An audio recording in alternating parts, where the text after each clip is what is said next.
Here's how you mix up your midweek meals with my Hoisin pork noodles. It's quick, it's easy, delicious, comes at under £12 with those fantastic M&S ingredients.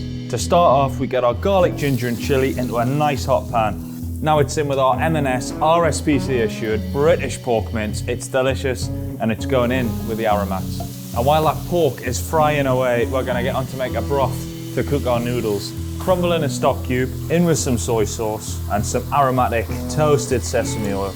And then we just drop those egg noodles into the broth. In we go with the green beans. Now we're gonna season it up with soy sauce and sweeten it up with a little bit of sugar. And don't forget a good splash of hoisin sauce. Now it's off with the heat and it's time to serve up. This is just perfect for this time of year, look at that. And there we go, another belting family meal for under £12 with M&S food. Over to you, or over to me.